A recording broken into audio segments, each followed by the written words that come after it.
안녕하십니까, 영달입니다. 오늘이 지나면 설 명절이 시작됩니다.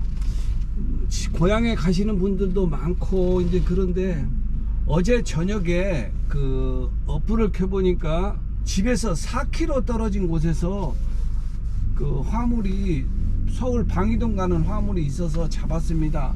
그 막상 잡고 보니까 10km수로는 4km가 아니고 뭐 한 20km 떨어진 것 같습니다. 근데 지도를 이렇게 왜 이렇게 보통 계산을 할 때 이제 직선거리하고 그 실질거리는 곱하기 2 정도 계산하고 있는데 이렇게 많이 떨어졌나 생각했더니 우리 동네가 경기도 군포시 수리산이 있는데 수리산 이 반대쪽입니다. 그러니까 직선거리로는 4km니까 맞는데 이거 한 바퀴를 뺑 돌아서 와야 되는 구조다 보니까 이렇게 많이 떨어져 있습니다. 일단은 뭐 그래도 뭐 하기로 했으니까 이왕에 잡은 거니까 그리고 또 시간이 9시 반 상차라고 해서 그렇게 크게 부담은 안 돼서 그냥 그 일을 하기로 하고 아침에 한 7시쯤에 일어나서 밥 먹고 세수하고 양치하고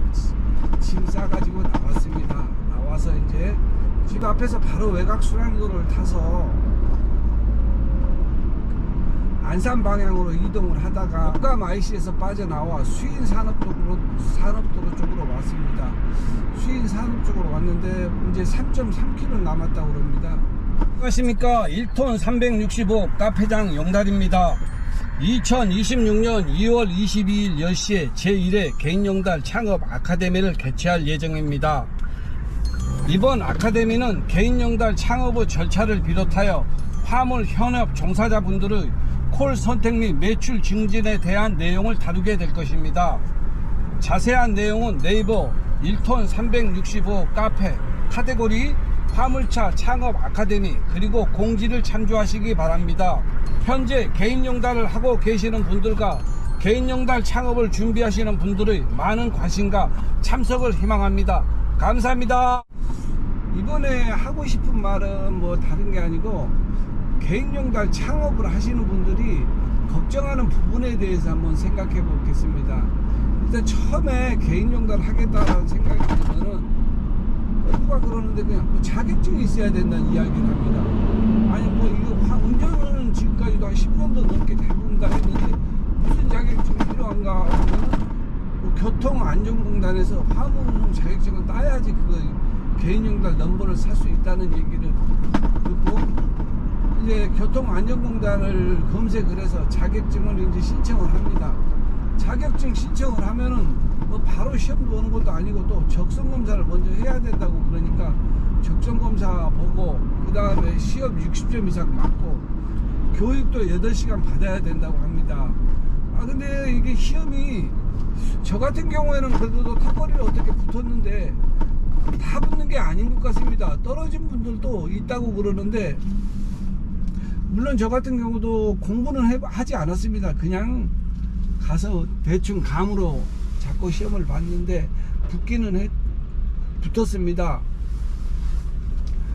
적성검사도 통과하고 시험도 합격하고 교육도 받고 나니까 이제 그 우편물로 화물운송 자격증이 이제 왔습니다. 이제 화물운송 자격증이 생겼으니까 이제 차를 사야 되고 넘버를 구입해야 되는데 어떤 차를 해야 되나, 카고차를 해야 되나, 냉동차를 해야 되나, 윙바디를 해야 되나, 어떤 분은 또 1.2톤이 지금 많이 실으니까 좋다는 이야기도 있고 어떤 분은 또 1.2톤 하면은 작은 집은 못 쓰이니까 또 안 좋다는 이야기도 있고 이 얘기도 맞는 것 같고 저 얘기도 맞는 것 같고 망설이는 시간이 꽤 걸리는 것 같습니다.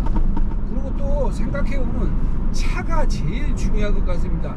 넘버는 어차피 사버리면 그 끝인데 차가 내가 생각한 거랑 맞지 않으면 차를 바꿔야 되는 문제가 생기니까 그게 차 결정이 쉽지 않습니다. 차 결정을 할 때 가장 보편적인 거는 새 차를 사냐 아니면 중고차를 사냐 하는 것인데, 또 중고차를 기웃거리는 이유는 새 차는 LPG밖에 나오지 않는다고 그러고, 사람들이 디젤 차에 비해 LPG 차량은 힘이 떨어진다고 하는데, 근데 또 가만히 보면 사람들 다 타고 다녀요.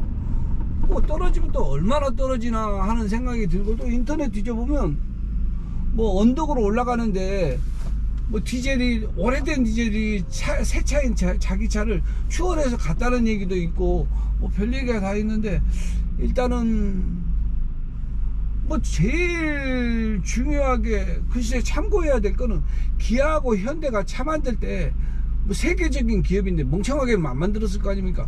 나름대로 최선을 다해서 만들었으니까. 그리고 디젤을 단종시켰으면 LPG에 자신이 있다는 얘기 아닙니까? 뭐 힘이 조금 떨어질 수는 있어도 결국에는 우리나라 자동차가 LPG로 가는 것이 아닌가라는 생각이 들어서, 언젠가는 디젤이 다 단종이 되고 1톤 차량은 거의 다 LPG가 될 것 같습니다. 일단 그래서 그냥 이제 LPG 차 중에서 좋은 차하고, 그러니까 새 차급에 가까운 차하고, 그 새 차하고 이제 망설이게 되는데, 그때 망설일 때 조심해야 되는 점이 하나 있는데, 중고차도 생각을 하는데, 중고차를 계산하실 때는 언제나, 물론 정확하게 중고차를 산다 라고 생각을 하신 분도 마찬가지입니다. 언제나 새차 영업소에 들려서 견적서를 하나를 받아봐야 됩니다. 즉 새차 견적서를 하나를 들고 중고차 매장에 가야지, 안 그러면 문제점이 뭐냐면,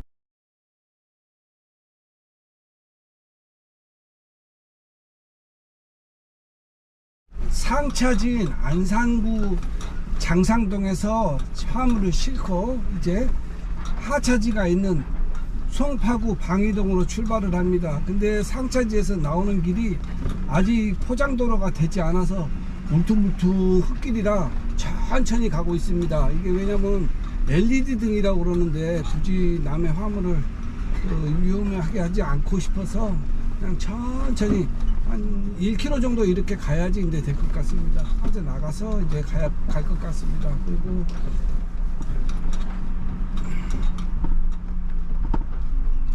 이 정도에서 이제 벌써 큰 길이 나왔네요. 큰 길이 나왔으면 여기서부터는 이제 그렇게까지는 상관이 없고요. 어느 정도 한 60km를 유지하면서 가면은 그렇게 큰 부담은 없을 것 같습니다. 싸줄 때도 잘 싸주고, 또 같이 열심히 실었으니까 근데 애로사항 없겠죠. 창업에 대한 이야기로 또 다시 이어가서, 화물의 특징은 택시하고 비교하면, 택시는 가다가 멈춰서면은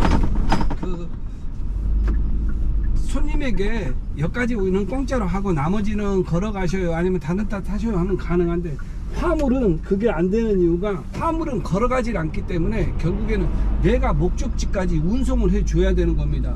목적지까지 운송을 하지 않으면 문제가 되기 때문에, 화물차는 대체적으로 새 차 아니면 새 차에 가까운 차를 사야 됩니다. 차 영업소에 가서 견적서를 받아보고, 그 다음에 이제 중고차 매장에 가서 해야 됩니다. 특히 활부로 하는 경우는 완전히 다릅니다. 활부할 때는 새 차값 중고차 이걸 비교하면 안 됩니다. 그냥 월 할부금이 얼마인가. 왜 그러냐면 중고차 할부는 생각보다 되게 높습니다.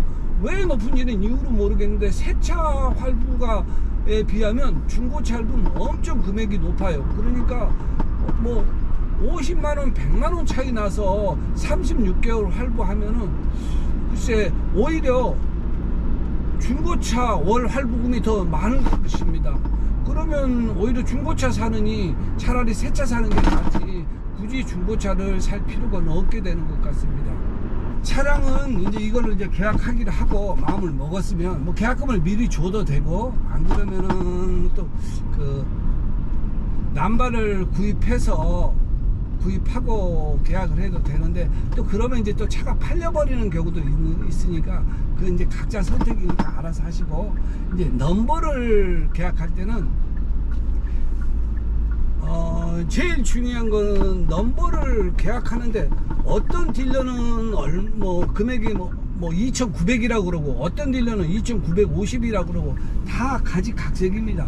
그런데 제일 중요한 건 넘버를 내 남바 지금 그러니까 뭐 예를 들면 중고차를 사와서 내가 자가용으로 등록을 했다든가 아니면 중고차 매장에 차가 있다든가 이 상태에서 넘버를 붙일 때까지 총 비용 그리고 내가 부담할 게 뭔가 그걸 중심으로 견적을 받아야 합니다. 그렇지 않으면 남바값은 싼데 이전비를 많이 달라고 그러는 경우도 있고 또 어떤 분은 남바값은 조금 더 비싼 것 같은데 이전비가 얼마 안 든다고 얘기하시는 분도 있고 그래서 제일 중요한 건 그 남바를 타시는 분 입장에서는 남바값 얼마 물론 그걸 바탕으로 하지만 전체 비용 그리고 이제 보험료 협회비 등 내가 별도로 부담할 게 뭐냐 이거를 물어봐 가지고 남바를 사는 게 맞을 것입니다. 물론 언제나 추가 비용이 발생할 때는 그 딜러 부담 조건으로 해야 됩니다. 굳이 그거를 아무 말도 안 하고 있다가 뭐 엉뚱한 요금이 별도로 발생한다든가 그러면 그거는 우리는 남바를 여러 번 사는 사람이 아니기 때문에 그 추가 비용이 뭐가 나올지 모릅니다. 그러니까 고지한 금액 외에 추가 비용 발생 시 딜러 부담 조건 이게 가장 현명한 방법입니다.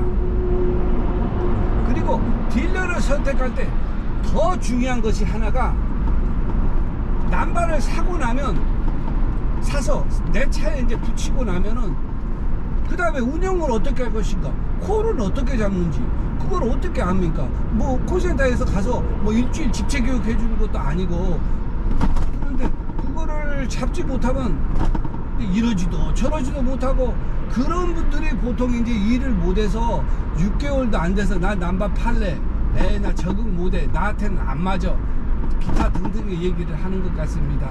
넘버를 구입할 때 즉 딜러를 결정할 때 남바값보다 더 중요한 것이 이 딜러가 내가 원하는 즉 남바만 붙여주는 걸로 끝인가 아니면 사업자 등록증까지 만들어 주는가 또 그게 아니면 선탑까지 해서 내가 어플 조작까지 할 수 있게 훈련을 한두 번이라도 시켜주는가 그게 가장 중요한 것 같습니다. 가끔 가다가 저희 카페에서 통하지 않고 남바를 사시는 분들이 전화가 옵니다. 남바하고 차는 다 사서 남바를 붙여놨는데 막상 해보려니까 어플 조작을 어떻게 하는지가 두려워서 그 나한테 얼마 주면 해줄 수 있냐라고 이제 문의가 들어오는데 저는 그 우리 카페에서 남바를 사시는 분들한테는 그냥 무료로 무료라고 얘기하기 좀 못한 게 어차피 그 딜러분이 저에게 돈을 주기 때문에 그 선탑 비용은 별도로 받지 않습니다. 그리고 원하시는 분이 나한테 선탑을 원한다 그러면 그거는 내가 하지 않기로 이미 그 딜러분하고 약속이 돼 있어서 그러니까 쉽게 얘기하면은 가게에서 물건을 사는데 포장을 해 가든 즉 선탑을 하든 아니면 포장 안 하고 그 제품만 가져가든 즉 선탑을 하지 않든 금액은 똑같습니다. 명절 끝난 마지막 일요일 아카데미를 합니다. 그 아카데미에 참석하셔서 그 딜러분도 오고 또 그 다음에 세차 영업사원도 있고 또 더 중요한 건 오랫동안 하신 분들 그분들이 오셔서 어떤 식으로 콜을 잡고 어떤 식으로 해야지 1톤 1일 매출 30만원을 달성할 수 있는지에 대한 설명을 할 것입니다. 그거를 듣고 일을 하는 것이 오히려 도움이 되지 않을까 하는 생각을 합니다. 국도를 선택해서 과천 쪽으로 왔더니 역시 길이 막힙니다. 막혀도 뭐 천천히 가는 게 중요한 거라서 천천히 가고 있습니다. 우측으로 가서 서서히 도착을 해보면 뭐가 나오겠죠. 한우 식당이라고 그랬으니까 식당 간판이 보이겠죠. 천천히 진입을 합니다. 원래 이게 진입을 할 때 모르는 길은 천천히 가야지 내비가 반응을 하는 것 같습니다. 그 내비가 반응할 시간을 주고 가야지 안 그러면 어딘지 몰라서 헤맨 한우 여기 한우 아닌가? 한우 식당 제 목적지에 도착을 했습니다.